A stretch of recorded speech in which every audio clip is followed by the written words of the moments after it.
साथियों फिर से स्वागत करता हूं आपके अपने चैनल कंपटीशन वे में। और यहां पर आप स्क्रीन पर देख रहे हैं जो बिहार के तरफ से एक बहुत ही बड़ी नोटिफिकेशंस आपको देखने को मिली है, वो है एस्टेट का।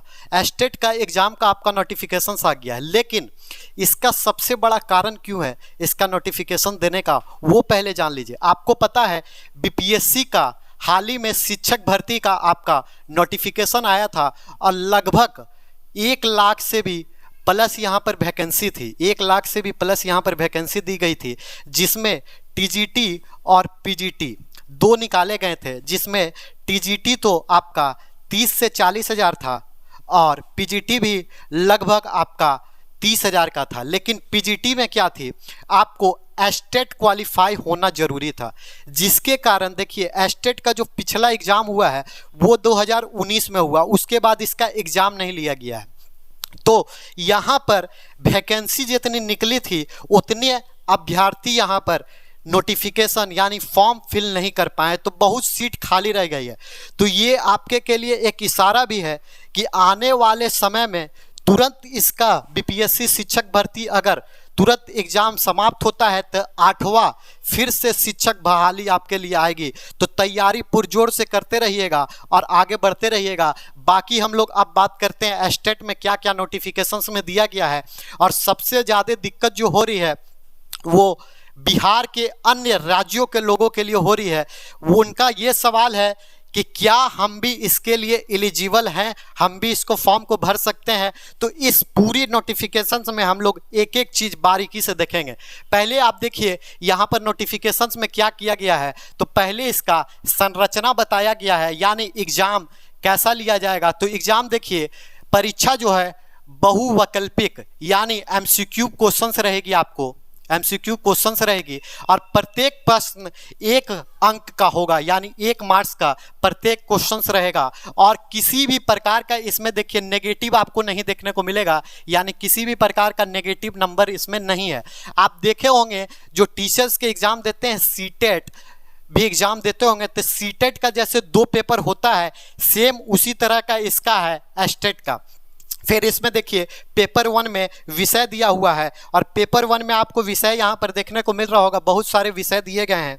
और पेपर 1 का विषय हम लोग देख लें तो आपको दिखाई दे रहा होगा कि यहाँ पर सामान्य विषय में देखिएगा तो हिंदी है, उर्दू दिया गया है, बंगला दिया गया है, मैथिली दिया गया है, संस्कृत दिया गया है और इसी तरह फारसी, भोजपुरी, अंग्रेजी, गणित और विज्ञान और सामाजिक विज्ञान दिया गया है। तो इस तरह से आपका समान विज्ञान का पेपर हो जाएगा। फिर आप देखिएगा तो शारीरिक शिक्षा जो फिजिकल एजुकेशन बोला जाता है उसका भी यहाँ पर नोटिफिकेशन दिया गया, उसकी भी निकाली गई है और सबका अपना अपना विषय कोड होता है वो दिया गया है। लेकिन सबसे इम्पॉर्टेंट बात यहाँ पर कि आप एलिजिबल मतलब आपकी क्वालिफिकेशंस क्या रहेगी। तो देखिए शैक्षणिक अर्हता यानी क्वालिफिकेशंस आपकी क्या है। तो यहाँ पर जो क्वालिफिकेशंस बोला गया है वो है स्थानांतर, यानी आपको ग्रेजुएशंस होना जरूरी है और ग्रेजुएशंस के साथ साथ आपका बीएड, ग्रेजुएशन के साथ आपका बीएड यहाँ पर कंपलसरी है। एक क्वेश्चंस और बहुत सारे सवाल उठ रहे हैं इस नोटिफिकेशंस के बाद। बहुत कोई बोल रहे हैं क्या हम फाइनल ईयर में हैं तो क्या ये फॉर्म भर सकते हैं कि नहीं भर सकते हैं। तो इसने इस नोटिफिकेशन ने स्पष्ट कर दिया है। अभी आप पेपर 2 का भी मैं चर्चा करूंगा, तो इसमें स्पष्ट किया गया है कि डॉक्यूमेंट जो है फाइनली जिसका रिजल्ट आ गया है वही भर सकते हैं, यानी जो फाइनल ईयर में है उनका अभी नोटिफिकेशंस नहीं आया। आगे भले ही संशोधन हो सकता है, लेकिन फिलहाल इस नोटिफिकेशंस में जो पूरी तरह से पास आउट हैं वही सिर्फ फॉर्म को भर सकते हैं। फिर आगे हम बढ़ेंगे तो इसमें बात करेंगे पेपर 2 के बारे में। पेपर 1 में जो आप सब्जेक्ट देख रहे हैं वो आप देख लीजिए, इससे रिलेटेड आपको और भी विषय देखने को मिलेगा। जैसे आप देख सकते हैं संगीत का भी विषय है, तो संगीत का भी विषय आपको यहाँ पर देखने को मिल रहा है। तो संगीत का विषय में भी वही है, ग्रेजुएशन में कम से कम आपका 50% होना चाहिए। सभी में देखिए आपका लिखा हुआ है न्यूनतम 50% होना चाहिए और साथ ही साथ आपका बीएड का डिग्री होना चाहिए। एक चीज़ और मैं आपको क्लियर कर दूं कि ये जो संगीत विषय है और भी आपको यहाँ पर दिख रहा है जो विषय है, इसमें आपको सामान्य विषय में जो है वो तो आपका कंपलसरी विषय होना चाहिए, यानी एकदम जरूरी जो आपका कंपलसरी विषय होती है वो रहती है, लेकिन आप संगीत की बात करें और भी अन्य विषयों की बात करेंगे तो उसमें आपका ऑप्शनल सब्जेक्ट भी है तो वो भी एलिजिबल हैं, लेकिन आपका कंपलसरी है कि आपका होना चाहिए क्या, तो ग्रेजुएशन और बीएड। फिर हम पेपर 2 की बात करते हैं तो देखिए पेपर 2 में,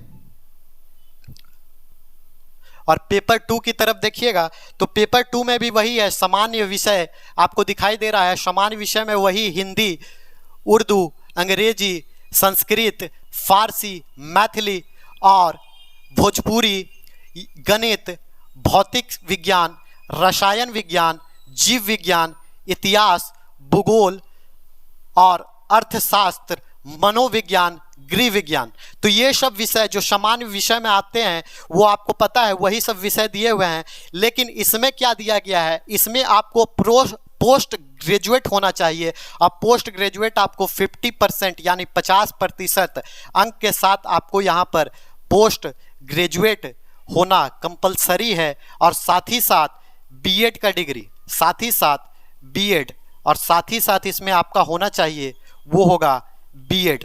तो ये था आपका पेपर 2 का।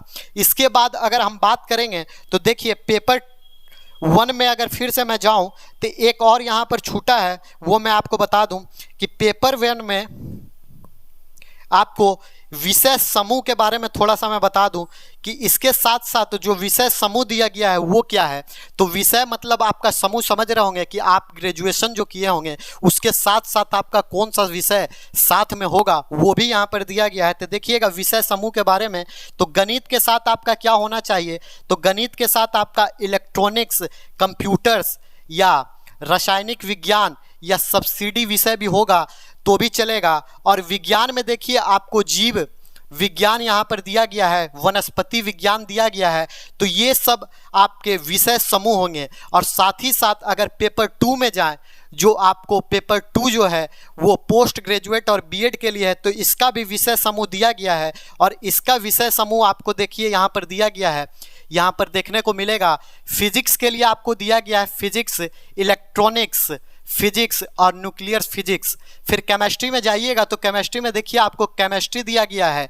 और इकोनॉमिक्स के लिए इकोनॉमिक्स, अप्लाइड इकोनॉमिक्स और बिजनेस इकोनॉमिक्स दिया गया है। और कॉमर्स में अगर आप जाइएगा तो मास्टर की डिग्री आपको होनी चाहिए कॉमर्स में।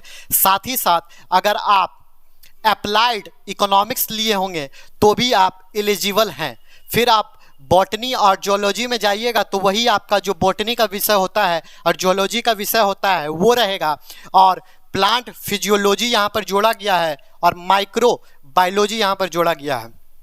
और मैथ में आपको पता है मैथ 2 होता है, एक मैथ और अप्लाइड मैथ। तो ये 2 विषय आपका समूह है। अब हम इसमें बात करें तो बात जो है प्रश्न पत्र का जो पैटर्न होगा, किस प्रकार का प्रश्न पत्र दिया जाएगा, तो वो भी निश्चित किया गया है। देखिए निश्चित विषय वस्तु जो आपका है वो 100 मतलब जो आपका विषय रहेगा उससे तो आपको 100 प्रश्न पूछे जाएंगे, 100 अंक के प्रश्न पूछे जाएंगे। और शिक्षण, कला एवं अन्य से आपके 50 मार्क्स के आएंगे, यानी 100 नंबर के आपके जो अपने सब्जेक्ट होंगे उससे पूछे जाएंगे। और 50 मार्क्स का आपका शिक्षण का, कला आपका देखा जाएगा जो उससे आपका 50 अंक का रहेगा, यानी टोटल आपको 150 नंबर का यहाँ पर परीक्षा देखने को मिलेगी। और हम बात करें तो उम्र सीमा भी रखी गई है। तो देखिए अनारक्षित यानी जनरल के लिए 37 वर्ष, फिर आप अनारक्षित महिलाओं के लिए जो रखा गया है यानी जनरल महिलाओं के लिए 40 वर्ष का रखा गया है। पिछड़ा वर्ग अगर जाइएगा ओबीसी में तो 40 वर्ष यहाँ रखा गया है। और अति पिछड़ा वर्ग यानी पुरुष और महिलाओं के लिए यहाँ भी 40 वर्ष का रखा गया है। और अनुसूचित जाति या अनुसूचित जनजाति के लिए 42 वर्ष का रखा गया है। तो ये है आयु सीमा। लेकिन एक चीज़ इसमें भी ध्यान देने वाली बात है कि इसका एग्जाम मैंने शुरू में ही बताया 2019 में लिया गया था। तो 2019 का भी यहाँ पर चर्चा किया गया है। और 2019 का आप यहाँ पर चर्चा देख लीजिए, यहाँ पर साफ साफ यहाँ पर नोटिफिकेशन में बता दिया गया है।